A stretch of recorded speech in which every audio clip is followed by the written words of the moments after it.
ہوتی ہیں، صفیں نہ بھی ہوں تو ویسے ہی جیسے مسجد کا فرش بنایا جاتا ہے تو صف بندی کر دی جاتی ہے، صف کی نشانی لگا دی جاتی ہے. بعض دفعہ مصلے بنا دیے جاتے ہیں اکیلے آدمی کے کھڑے ہونے کے لیے مصلے بنا دیے جاتے ہیں. یہ میں اس وقت کی بات کر رہا ہوں کہ جب نیچے صرف مٹی ہوتی تھی اور اوپر گھاس ہوتا تھا. امام صاحب کے لیے بھی الگ سے مصلی ایسے نہیں ہوتا تھا. بڑی مشکل سے کہیں کوئی کھجوروں کا مصلی مل جاتا تو مل جاتا، وگرنہ اس دور میں یہ مصلی وغیرہ الگ سے نہیں ہوتے تھے.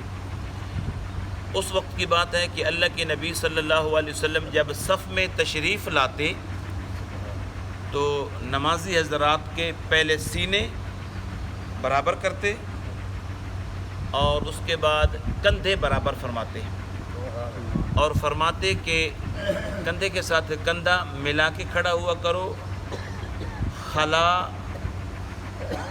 نہیں چھوڑنا چاہیے، کہیں ایسا نہ ہو کہ تمہارے دل جدا نہ ہو جائیں. یعنی کندھے کے ساتھ کندھے ملانے کی یہ برکت ہوگی کہ بھائی چارہ قائم ہوگا، محبت قائم ہوگی، اور اللہ رب العالمین بھی پسند فرماتا ہے اور اللہ کا نبی بھی پسند فرماتا ہے. دوسری حدیث شریف آپ سن رہے ہیں صف کے متعلق. حضرت ابو امامہ رضی اللہ تعالی عنہ فرماتے ہیں کہ اللہ کے نبی صلی اللہ علیہ وسلم نے ارشاد فرمایا کہ اللہ کے حکم سے فرشتے پہلی صف والوں پر رحمت بھیجتے ہیں. صحابی عرض کرتے ہیں یا رسول اللہ صلی اللہ علیہ وسلم دوسری صف کے بارے میں آپ کا کیا حکم ہے؟ آپ صلی اللہ علیہ وسلم دوبارہ ارشاد فرماتے ہیں کہ اللہ رب العالمین کے حکم سے فرشتے پہلی صف والوں پر رحمت بھیجتے ہیں. اب صحابی سوال کر رہا ہے دوسری صف کے متعلق. اللہ کا نبی ارشاد فرما رہا ہے پہلی صف کے متعلق. تیسری مرتبہ سوال کرنے والے نے پھر سوال کیا تو اللہ کے نبی صلی اللہ علیہ وسلم فرمایا ہاں دوسری صف والوں پر بھی اللہ کے حکم سے فرشتے رحمت نازل فرماتے ہیں. اس حدیث شریف سے ذرا وضاحت ہو گئی کہ پہلی صف کی فضیلت زیادہ ہے. پہلی صف کی فضیلت زیادہ ہے. ہمارے ہاں دو چیزیں پائی جاتی ہیں. ایک تو یہ چیز پائی جاتی ہے کہ بڑوں کا احترام کرتے ہیں، اور بعض دفعہ ایسا ہوتا ہے کہ اپنے آپ کو کم سمجھتے ہوئے کہ یار میں وہ پڑھا لکھا آدمی کھڑا ہوا اس کے ساتھ کھڑا ہوں گا، میری نماز میں کہیں غلطی نہ نکال لے، میرے رکوع میں میرے سجود میں کہیں غلطی نہ نکال لے، میری کہیں اصلاح نہ کر دے اور میری کہیں بے عزتی نہ ہو جائے. ایک یہ چیز ہوتی ہے. اور ایک ہوتا ہے احتراماً کہ یار وہاں بڑے بزرگ کھڑے ہیں، اب میں بیچ میں اچھا نہیں لگوں گا، چلو میں اس طرف کھڑا ہو جاتا ہوں. اور ایک چیز ہوتی ہے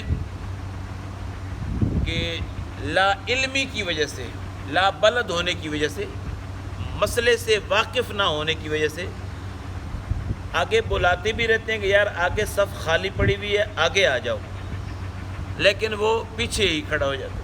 اور ایک بہت ہی زیادہ سستی کی وجہ سے کہ یار وہاں پہ کونے پہ نہ پنکھے کی ہوا نہیں جاتی، 2-4 منٹ وہاں کھڑے ہونا ہے تو پھر وہاں مر نہ جاؤں کہیں میں.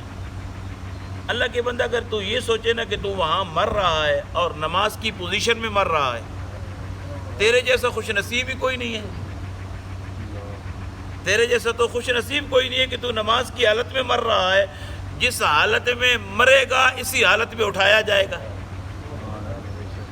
تو اس کا تھوڑا سا قاری صاحب نے تو نیت باندھ لینی ہوتی ہے، کیونکہ اس وقت بندے کھڑے ہوتے ہیں 4. اب قاری صاحب کون سے لوگوں کے سینے برابر کرے، کون سے لوگوں کے کندھے برابر کرے، کن لوگوں کو کہے کہ تم موبائل بند کر لو، جب کھڑے 4 ہوتے ہیں اور ان کے پاس موبائل ہوتا ہی نہیں ہے. جیسے ہی پہلی رکعت مکمل ہوتی ہے تو نمازی دوڑ کے آ رہے ہوتے ہیں، اور جب سلام پھیرتے ہیں، جب نیت باندھی تھی تو 4 لوگ تھے، جب سلام پھیرتے ہیں تو وہ کبھی 2 صفیں ہوتی ہیں، کبھی 1.5 صف ہوتی ہے، کبھی 2.5 صف ہو جاتی ہے. تو وہ تو لیٹ آئے ہیں نا، تو ان کے لیے پیغام پھر کیا ہوگا؟ وہ قاری صاحب آپ کو پیغام دے رہے ہیں، آپ نے ان کو آگے پیغام دے دینا ہے، آگے ان کو پیغام دے دینا ہے۔ اللہ کے نبی صلی اللہ علیہ وسلم کی میں تیسری حدیث شریف پڑھ رہا ہوں صف کے متعلق۔ اللہ کے نبی صلی اللہ علیہ وسلم نے ارشاد فرمایا، اگر میری قوم کو، میری امت کو اذان دینے کا کتنا ثواب ہے اور پہلی صف میں کتنا ثواب ہے، یہ پتہ چل جاتا تو یہ قوم قرآن اندازی کرتی، اس قوم میں اور کوئی فیصلہ کرنے والا نہ ہوتا۔ یہ اتنا ثواب ہے، اذان دینے کا اتنا ثواب ہے، اذان دینے کا جو ثواب ہے وہ پوشیدہ رکھا گیا ہے، اور پہلی صف کا جو کھڑے ہونے کا ثواب ہے وہ بھی پوشیدہ رکھا گیا ہے۔ اگر میری قوم کو پتہ چل جاتا تو یہ قرآن اندازی کرتی، نہیں آج اذان میں پڑھوں گا، آج اذان میں پڑھوں گا، آج اذان میں پڑھوں گا۔ اور ہماری پوزیشن کیا ہے؟ نہیں میں نے تو پھر شرم آن دیجیے اذان قاری صاحب پھر میں اذان پڑھاں گا، نہیں تو پھر مولوی سارے بے شرم ہوں جڑے اذان پڑھتے اے بے شرم ہوں جڑا قرآن پڑھے اے بے شرم، یا نماز پڑھا ہے بے شرم۔ یعنی اس پاسے نہیں، اصل میں پتہ ہے وجہ کیا ہے؟ وجہ یہ ہے کہ ہمیں ماحول نہیں دیا گیا، ماحول نہیں دیا گیا، ہماری جھجک اتاری نہیں گئی۔ ہمارا یہ نہیں کہ اذان نہیں آتی، اذان سب کو آتی ہے، اقامت سب کو آتی ہے۔ وہ ڈر کے وہ ڈرتا ہی رہا اور ساری زندگی ایسے ہی ڈرتا رہا، اور اس نے ایسی گزار دی، اور اس نے یہ سعادت حاصل نہیں کی، یہ والا ثواب اس نے حاصل نہیں کیا کہ وہ اذان دینے کے قابل ہو جائے، وہ اقامت کہنے کے قابل ہو جائے، وہ پہلی صف میں کھڑے ہونے کے قابل ہو جائے۔ اپنے آپ میں یہ صلاحیت اس نے پیدا ہی نہیں کی۔ میں چوتھی حدیث پڑھ رہا ہوں، ام المؤمنین حضرت عائشہ صدیقہ رضی اللہ تعالی عنہا سے مروی ہے، فرماتی ہیں کہ رسول اللہ صلی اللہ علیہ وسلم فرمایا، جس نے صف کے خلا کو، خالی جگہ کو پر کیا، اللہ کے رحمت کے فرشتے اس پر رحمت بھیجتے ہیں اللہ کے حکم سے۔ پانچویں حدیث ہے، اللہ کے نبی صلی اللہ علیہ وسلم نے ارشاد فرمایا کہ جس نے صف کو پورا کیا، اللہ رب العالمین یعنی خلا کو پورا کیا، اللہ رب العالمین اسے اپنی رحمت سے جوڑ دیتا ہے۔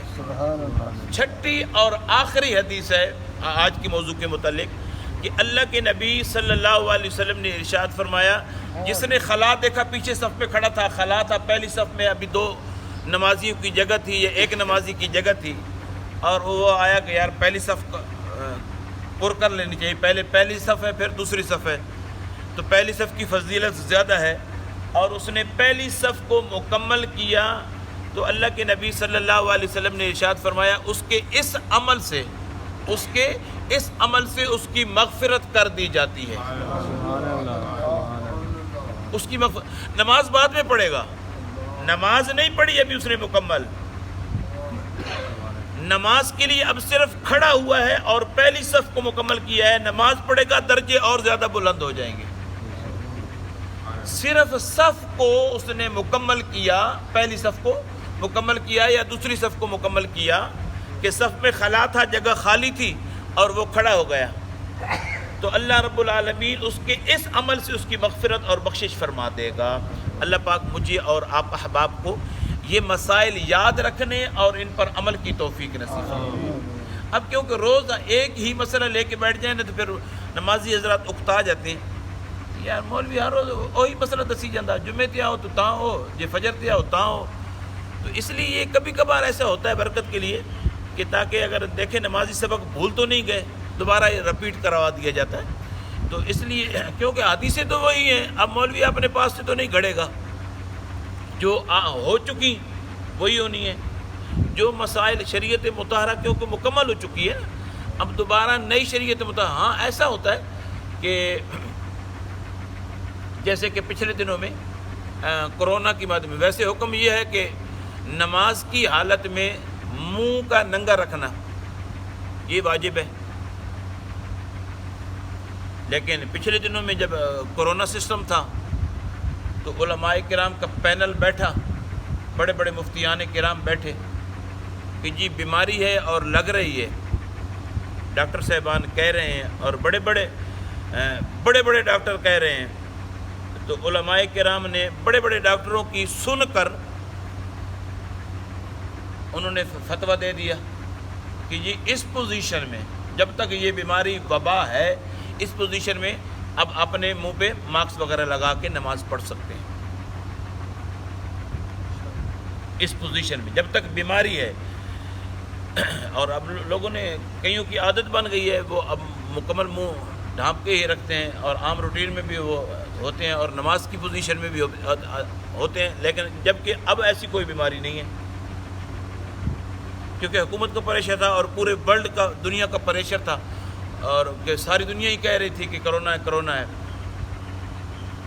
تو ہمارے جیسے سادے آدمی نے تو اس وقت بھی نہیں مانا تھا اور اب بھی یہی ہے کہ نہیں تھا. باقی اللہ بہتر جانتا ہے، نہیں اس پہ میری بحث نہیں ہے. گزارش یہ ہے کہ پھر مسئلہ چینج ہو گیا نا، مسئلہ چینج ہو گیا. علماء نے فتویٰ دے دیا، بس جو علماء نے فرما دیا، کیونکہ علم ان کے پاس ہے، ہم تو لکیر کے فقیر ہیں. علم تو ان کے پاس ہے نا، جو پینل بیٹھ گیا تو وہ علم ہے. انہوں نے سارا اتفاق رائے کر کے اور مطالعہ وغیرہ ان کے حدیث کا مطالعہ کر کے، فقہ کا مطالعہ کر کے پھر انہوں نے عارضی طور پہ فتویٰ دیا تھا. تو گزارش یہ ہے کہ یہ روزمرہ کے مسائل ہوتے ہیں، روزمرہ کے روز کی ضرورت ہے، تو ان کو ذہن میں رکھا کریں تاکہ کہیں بھی غلطی آپ سے ہو جائے، مجھ سے غلطی ہو جائے تو آگاہی ہو جائے، آگاہی ہو جائے تاکہ نماز آپ کی اور میری خراب نہ ہو. اور جب تشریف لے جو آئے ہیں، ہم تشریف لے آئے ہیں اور مزدوری پوری کر رہے ہیں، محنت پوری کر رہے ہیں اور ثواب تھوڑا لے کے جائیں، یہ بھی عقل مند کو زیب نہیں دیتا، اچھا نہیں لگتا. اللہ پاک مجھے اور آپ کو عمل کی توفیق نصیب فرمائے. پڑھیے.